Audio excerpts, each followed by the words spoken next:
Welcome to the Talkin VAWLS Network. My name is Boogie Bentley. Another Sunday morning, another win for this Tennessee football team. And I get it. Sometimes it's stressful. Sometimes it doesn't look the way that you want it to look. But the bottom line is the team went out and got the dub. They find a new way every single week to make it stressful in some different way. But really, if you look at the game last night, the score never got closer than 23-14 in the second half. But there's that little bit of added stress when your quarterback goes down. A quarterback in Nico Iamaleava, who's played really good football his last 8 quarters, the last two quarters against Alabama all week last week, and then the first 2 quarters against Mississippi State. Gaston Moore comes into the game. The offense goes 3 and out, and you're starting to let battered ball syndrome flare up, but the defense bails you out again. Jason Jenkins with the strip sack sets you up with good field position. You get a field goal. Shout out Max Gilbert, a guy that a lot of people were upset with last week. A lot of people calling for a new kicker. A lot of people calling for Max Gilbert to be benched, and I get it.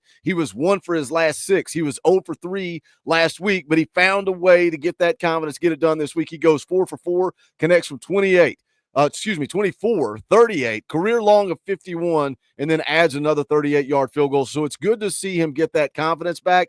But then Mississippi State cuts it to a 9-point game. Again, the battered ball syndrome starts to flare up, but this team is built differently. They feed off of Dylan Sampson. They feed off of this Tennessee defense. And I know the defense wasn't perfect last night. And I know a lot of people have some concerns about this defense, but the bottom line is they dug in and they got stops when push came to shove. It's college football in 2024. Just find a way to win, survive, advance.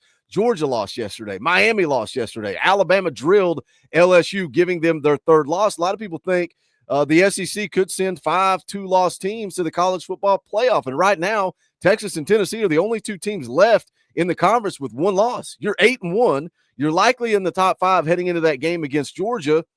And I get it. We're going to need Nico. And according to Josh Heupel, sounds like it's likely a concussion for Nico. Said he should be available next week. It's all going to depend on whether or not he can pass concussion protocol. But the bottom line is we're 8-1. We got the Georgia Bulldogs coming up next. Let's go find a way to get a win on the road. Look, it's Sunday. We've had a night to sleep on it. Put the emotions away. This is the day after. Let's talk about this football game. But first, I need you guys to do the YouTube stuff. Smash a thumbs up below the video. It takes 2 seconds. It helps the channel. We would appreciate it. If it's your first time here, welcome to the Talkin VAWLS Network. We're not experts here. We're not insiders. We're not media, journalists, reporters. We don't pretend to be any of that stuff. What we are is fans. This channel is for the fans, by the fans. If you like it, make sure you subscribe. Click the bell for notifications. You're not going to miss out when we go live or when we drop a video. We're live tonight, Sunday night, every Sunday night, 7 p.m. Eastern time as a fan call-in show. That's where you guys get to come on, hang out, talk Tennessee football. We're going to send the link out to as many of you as we can. I want to get as many people on the channel tonight as possible and talk about the win over Mississippi State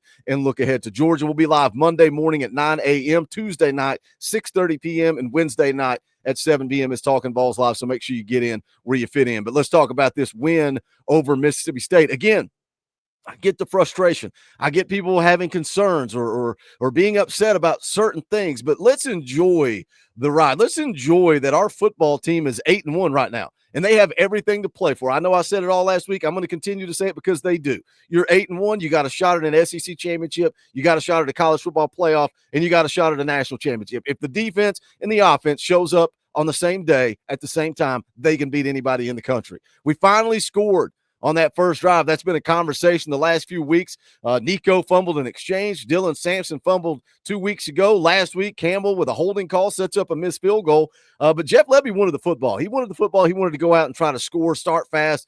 Josh Heupel's defense said, not so fast, my friend. Defense goes out, 3 and out to start the game. The Vols take over after a shanked punt around midfield. You got good field position to start the game. You feed Dylan Sampson. He had 4 carries for 23 yards on that first drive. You got a 4th and 3 from the Mississippi State 31 speed option. Nico keeps it. Lance Hurd gets called for assisting the runner, and I'm just laughing, man.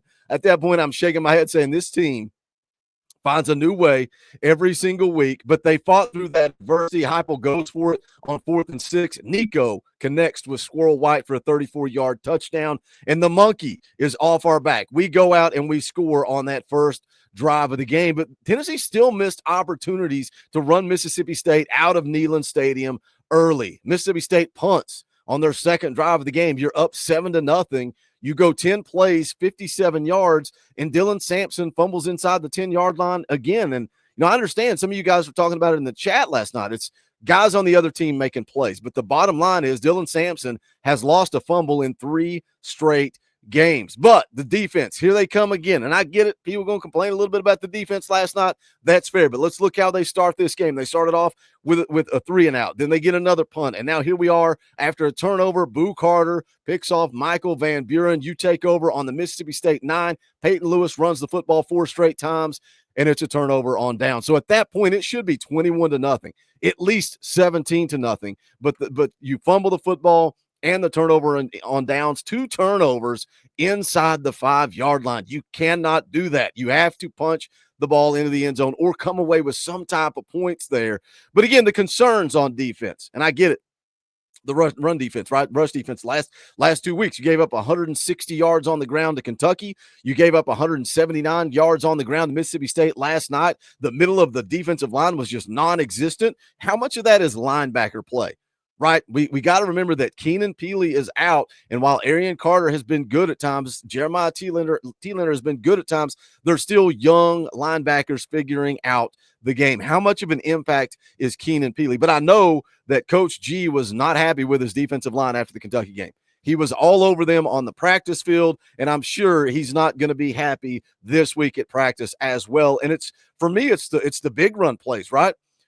Plays of double digits or more. They had 18, 43, 16, 17, 19-yard rushing plays, 5 plays. All 5 of those went over 15 yards. So giving up the big plays on the ground is frustrating. But let's flip over and look at what Tennessee did against the pass. Michael Van Buren, 10 of 26, 92 yards, no touchdowns, and an interception. So when you look at what Tennessee did against the pass, they also got home 4 times, 4 sacks against Michael Van Buren. So when you look at the grand scheme of things, when you look at the overall picture, instead of reacting emotionally throughout the course of the game, Tennessee gave up 271 yards of total offense. Tennessee was 3 of 13 on third down defense. They gave up 14 points. I'll take that every single week. I'll take it every week. And I get it. It's frustrating watching it, seeing the plays rattle off. But Tennessee gave up 14 points. Here we sit 9 games into the season, and they've still not given up over 20 points in a game. That's ridiculous. That is elite defense. I don't want to hear that it's okay defense, it's good defense. That is elite defense. Tennessee is playing elite defense. Even though they gave up the yards on the ground, look what they did against the pass. Overall picture, less than 300 yards, 14 points scored. I will take this Tennessee defense, and that's what Tennessee continues to do. They continue to lean on this defense. They continue to lean on Dylan Sampson, but Dylan Sampson needs some help. He needs somebody to step up here. 27 carries last week against Kentucky, 26 carries against Alabama, 27 carries against Florida last night, 30 carries, 149 yards, and a touchdown. He picks this team up, and he puts them on his back week in and week out. Start it now. Get it going. More steam. Dylan Sampson for Heisman. He is the leader of this football team. He's the best running back in the SEC. He is an elite talent, but he does need some help. 26 or more carries the last 4 weeks. That's got to change. And hopefully we get Deshaun Bishop back for Georgia. We need Deshaun Bishop. You saw, Dylan Sampson go down for a brief time last night, and then all the air leaves the building. You're wondering what's going on. Are we losing our starting quarterback and our starting running back? Cam Seldon checks in. I thought that was an interesting decision because all signs indicated him redshirting, but he checks in instead of Peyton Lewis, which head scratcher to me, but he gets 6 carries, 26 yards. Peyton Lewis adds 44 yards on 14 carries. This running game is legit.